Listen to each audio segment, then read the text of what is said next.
চলো ফিরিয়ে যাই রবের কাছে। রাস্তার মাঝে রক্তে ভেজা ছিল নবীর জুতা। পাথর ছুঁড়ে মারছিল বাচ্চারা, ছিল না কোনো দয়া। আকাশ কাঁপছিল তার দোয়া শুনে, ফেরেশতা চাইল শাস্তি।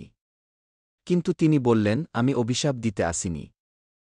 এই হলেন হজরত মুহাম্মদ সাল্লাল্লাহু আলাইহি ওয়াসাল্লাম, রহমতের নবী। লোক ছিল গুনাহগার, অন্ধকারে তার বাস। নামাজ কোরআনের ধার ধারে না, ছিল না কোনো আভাস। রাত কাটত তার গুনাহ করে, ছিল না কোনো ভয়। আল্লাহর নাম শুনলে হাসত, বলত ওসব কিছু নয়। তাওহীদের পথে ডাক দিলে সে বলত তুমি যাও। মা বাবা কাঁদত আল্লাহকে ডেকে, আমার সন্তান ফিরাও। রাসূলের কথা শোনার সময় করত ঠাট্টা বিদ্রূপ। বলত সে কি নবী? পাথর ছুরি, তারে করি চুপ। কিন্তু রাসূল থামতেন না, হেঁটে যেতেন দূর দূরান্ত। একটা শহরের নাম ছিল তায়েফ, সেখানে ছিল আশা অনন্ত। তিনি ভেবেছিলেন, এখানকার লোক হয়তো শুনবে আমার কথা। তাওহীদের পথে ডাকলে হয়তো দেবে সদয় উত্তর ও ব্যাখ্যা। সাথে ছিলেন জয়েদ ইবনে হারিসা, বিশ্বনবীর প্রিয় সাহাবী। তারা হাঁটলেন দিনের পর দিন, রোদে পুড়ে গায়ের হাড়ে লাগল সাবি। তায়েফ পৌঁছেই ডাকলেন শহরের নেতাদের দরজায়, আমি আল্লাহর রাসূল, এসেছি তোমাদের ঘরে তাওহীদের বার্তা চাই। 3 ভাই তখন নেতৃত্বে, তারা বলল বিদ্রূপ হেসে, আল্লাহ কি কাউকে পাঠাতে তোকে পাঠাতে চায় রে হেসে? তুমি তো এক অনাথ মক্কাবাসী, গরিব আর সাধারণ। আমরা রাজা, আমাদের দরজায় এসে বলছিস লামান? রাসূল বললেন, আমি চাই না ক্ষমতা বা কোনো রাজত্ব। আমি চেয়েছি শুধু তোমরা চিনো সেই রবের পরিচয় যুক্ত। কিন্তু তারা করল অপমান, বলল শহরের ছেলেদের, এই যে পাগল লোকটারে, পাথর মেরে দাও সবারে। ছেলেরা ধেয়ে এলো দলে দলে, ছুড়ল পাথর পথে। রাসূলের শরীর ঝরল রক্ত, প্রতিটি পদে ব্যথাসাথে। পাথর লাগল মাথায়, পায়ে, রক্তে ভিজল জুতা। তবে তার মুখে ছিল না অভিশাপ, কেবল নীরবতা। জয়েদ দাঁড়িয়ে থেকে বললেন, ইয়া রাসূলুল্লাহ, আমি বলব বদদোয়া। তিনি বললেন, না জয়েদ, বরং করব এদের জন্য মাফের দোয়া।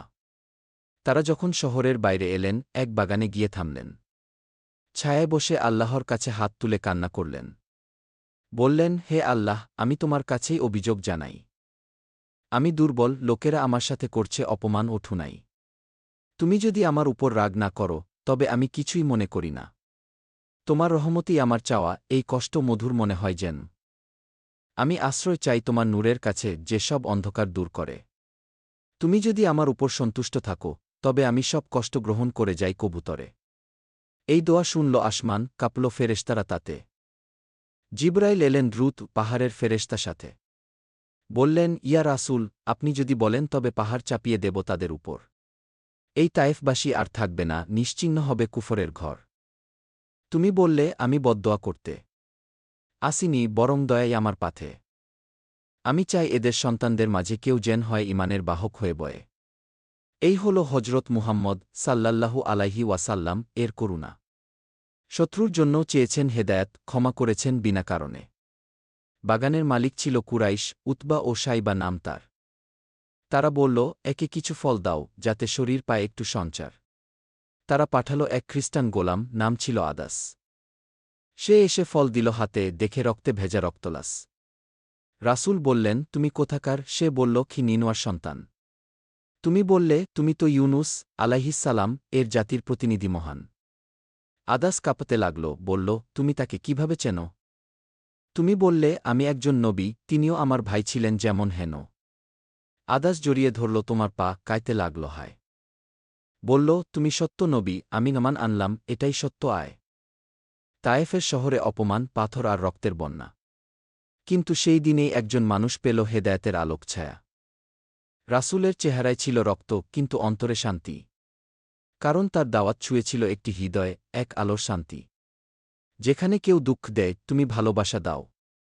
যেখানে কেউ অপমান করে, তুমি সেজদা করো, শুধু রবের দাও। এই শিক্ষা আমাদের জন্য, যদি কেউ করে কষ্ট, তবুও মুখে দোয়া করো, মনে রাখো আল্লাহর শক্তি সবচেয়ে সস্ত। হজরত মুহাম্মদ সাল্লাল্লাহু আলাইহি ওয়াসাল্লাম এর এই তায়েফের ইতিহাস আজও কাদায় কোটি মুসলমানকে দেয় ক্ষমা আর সহনশীলতার আভাস। তিনি যাকে মারেননি, তাকে আমরা কি ঘৃণা করব? তিনি যাকে ভালোবাসেন, তাকে আমরা কি নিচু চোখে দেখব? এই ছিল সেই ঘটনা, যার প্রতিটি পংক্তিতে শিক্ষা। নবী কিভাবে ছিলেন মানুষের জন্য এক মহারহমতের দিশা। তুমি যদি অপমান পাও, স্মরণ করো তায়েফের সেই বিকেল, যে বিকেলে পাথর বর্ষিত হয় আর আকাশ থেকেও নামে কাদামেল। তুমি যদি মনে করো তুমি একা, স্মরণ করো সেই রাস্তা যেখানে নবী হেঁটেছেন রক্ত মেখে, অথচ বলেননি কারো বিরুদ্ধে কুকথা। এই হলেন রাসূল, আল্লাহর প্রিয় প্রেরিত বান্দা। তার হৃদয়ে ছিল দয়া, আর দাওয়াতে ছিল শান্তির মান্দা। তুমি যদি ভালোবাসো নবীকে, করো তার মতো আচরণ। ক্ষমা করো, সেজদায় পড়ো, রাখো তার নামে জীবনকরণ।